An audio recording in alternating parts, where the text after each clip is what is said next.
여러분, 경제도 알아야 하지만 이제는 정치도 알아야 합니다. 우리가 1950년 6.25 전쟁 이후에 남과 북으로 갈라지게 되면서 우리나라는 자유민주주의 국가를 선택해서 현재 전 세계 GDP 규모 10위 국가로 도약했습니다. 이런 한각의 기적, 새마을 운동으로 일어난 기적이 가능했던 것은 우리나라가 자유민주주의 체제였기 때문에 가능했죠. 이제는 금융문맹국에서도 벗어나고 정치 후진국에서도 벗어날 시기가 왔습니다. 그러기 위해선 우리가 정치에 대해서도 좀 더 많은 관심을 가져야 될 것 같은데요. 저는 경제방송을 하게 되면서 정말 다양한 뉴스들이나 다양한 정보들을 많이 접해왔습니다. 그러면서 어떤 뉴스의 헤드라인을 곧대로 봐서는 안 된다. 이런 생각들을 정말 많이 해왔었는데요. 의도적이든 그렇지 않든 뭔가 뉴스의 헤드라인에는 의도가 담겨 있기 때문이죠. 근데 이번 계엄과 탄핵 정국에서 더 세상이 이상하게 돌아간다라는 생각을 사실 저는 많이 했습니다. 갑작스럽게 김용현 전 국방부 장관이 투옥된 이후에 자살 시도를 한다라는 뉴스가 전해지기도 했었고, 김어준 씨가 한동훈 암살조가 투입될 거라는 제보가 있었다라는 발언을 국회에서 하기도 했었죠. 그리고 탄핵 찬성 집회가 있다면 탄핵의 반대 집회도 있는데 그에 대해서는 전혀 보도되지가 않거나 또 탄핵 찬성 집회 규모가 줄어들게 되자 탄핵 반대 집회의 자료 화면이 찬성 집회인 것으로 둔갑돼서 사용되는 경우들도 나타났습니다. 그리고 중앙선거관리위원회는 그동안 굉장히 편향성을 띠고 편파적이었다는 내용들에 대해서도 이제 드러나고 있는 상황인데요. 특히 이 현수막 게시 허용에 대해서 굉장히 차별적으로 대응을 하고 있다는 게 이번 주에도 뉴스화가 되기도 했습니다. 조국혁신당이 지난 11일부터 부산의 국민의힘 정연욱 의원 지역구에서 윤석열 탄핵 불참 전영욱도 내란 공범이다라는 현수막은 허용했지만 그래도 이재명은 안 됩니다라는 현수막 게시에 대해서는 제동을 걸었습니다. 이게 사전선거운동이 될 수도 있다라는 관점에서였다고 하는데요. 하지만 저는 그동안 제가 관찰해온 바에 따르면 중앙선관위에서 친일파를 처단할 시기다라는 식의 이런 선거 캐치프레이즈를 특정 프레임을 가지고 해왔던 것들이 조금 걸리긴 하더라고요. 선관위가 선거운동을 하나라는 이런 생각을 하는 그런 순간순간들이 있었습니다. 그리고 선관위가 부정선거에 대해서 주장하는 이들에 대해서 강하게 처벌할 수 있도록 법 개정을 준비하겠다는 입장을 밝혔죠. 이건 역시도 이상하지 않으신가요? 오늘 김용현 전 국방부 장관 쪽에서 기자회견을 진행했습니다.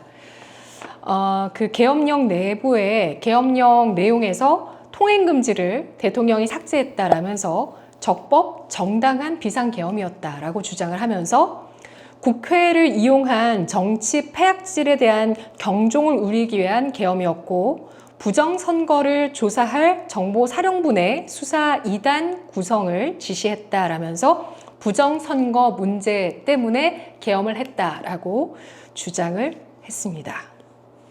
그리고 민경욱 전 의원과 공병호 박사는 각각 49인의 가짜 국회의원, 53인의 가짜 국회의원 명단을 발표했습니다.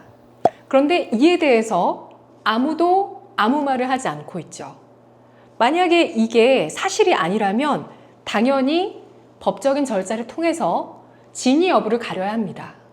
그리고 부정선거에 대해서 의혹이 있다면 당연히 그 의혹을 해소해야 됩니다. 기억형상종이라는 것이 개발됐다고 주장을 했다가 이제는 다시 기억형상복원종이가 아니라 다른 종이에 비해서는 복원력이 좋은 종이를 쓴 것일 뿐이다 라고 변명을 하고 있죠. 이상하지 않으신가요? 문재인 전 대통령은 생년월일이 정확치 않습니다. 여러 개의 그 생년월일이 있으시더라고요.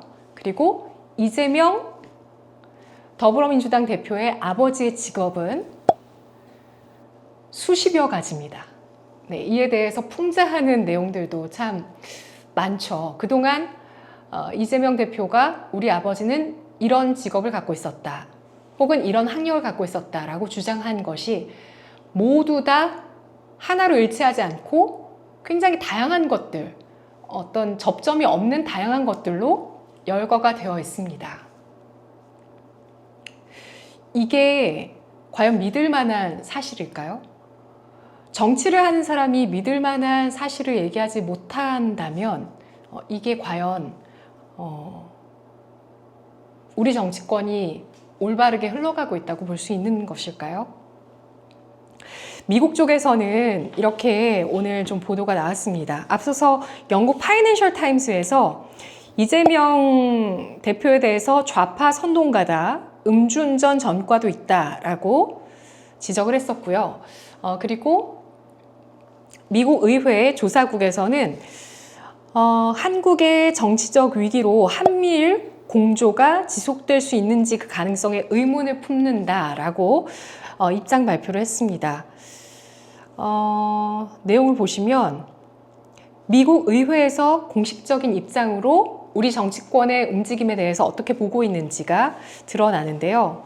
미국 의회 조사국의 South Korean Political Crisis라는 공식 문건에서 이재명 대표는 부패, 비리, 선거법 위반, 불법 자금 송금 혐의로 기소된 인물이라고 문구를 적시했습니다. 그리고 이 문건 말미에서 이재명이 윤석열 대통령의 한미일 공조 글로벌 중추국가 전략을 반대했으며 특히 일본과의 관계 회복에 대해서 수치스럽다고 표현하기도 했다고 적기도 했습니다. 이 문건은 미국 의회의 상하원 의원이 모두 참고를 하는 문건이고요. 이 미국 의회 조사국은 초당파적인 연구기관으로 미국 의회 공식적인 싱크탱크라고 하는데요. 이 문건에서 대한민국의 윤석열 대통령의 계엄 선포와 해제, 현재 헌법재판소의 판결을 앞두고 있는 국내 정세에 대해서 간결하게 요약한 내용이 들어있고요. 최근 1년의 대한민국의 사태가 미국 국익에 어떤 영향을 미칠지 다소 냉정한 어조로 정리를 했다고 평가를 받고 있습니다. 이 가운데서 이재명 더불어민주당 대표에 대해서 명시한 부분이 주목을 받고 있는데요. 아까 앞서서 말씀드렸듯이 부정부패와 선거법 위반, 대북 불법 송금 혐의로 재판을 앞두고 있다고 정리를 하면서 최근 11월에 선거법 위반에 대해서 고등법원에 항소한 것까지 명기를 했다고 합니다. 그리고 윤 대통령의 공백이 가져올 수 있는 한미일 공조 차질 가능성에 대해서 우려를 비교적 자세하게 정리를 하고 있는 내용이었는데요. 표면적으로는 좀 중립적인 보고서 형태를 취하고 있지만 전반적으로 흐르는 논조를 봤을 때는 윤 대통령의 탄핵이 미국 입장에서 탐탁치 않은 시나리오로 보고 있다는 뉘앙스를 주고 있습니다. 특히 이 이재명 대표의 범죄 혐의에 대해서 자세히 언급한 것을 봤을 때 윤 대통령의 탄핵이 확정될 때 중국과 북한 그리고 러시아 등의 동북아의 주도권을 넘겨줄 수 있다는 우려가 상당히 내포되어 있다는 것을 보실 수가 있는데요. 그리고 이상한 것은 또 있습니다. 그 계엄 당시에 선관위에서 90명의 선관위 승진 대상자를 포함한 민간인까지 포함된 인원들이 잠시 좀 억류되었던 상황이 있었다고 하는데요.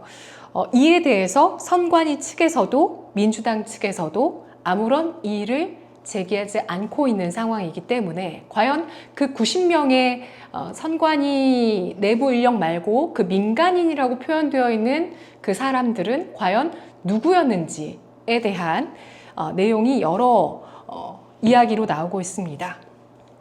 정말 이상한 부분이 한두 가지가 아니지만 이 가운데서 우리가 자유민주주의를 수호하고 정말 지금의 번영까지 올 수 있게 했던 우리나라의 자유민주주의를 수호하고 공산당을 척결하기 위한 부정선거 시스템 개선에 우리가 더 큰 관심과 노력들을 기울여야 하지 않나라는 생각이 듭니다.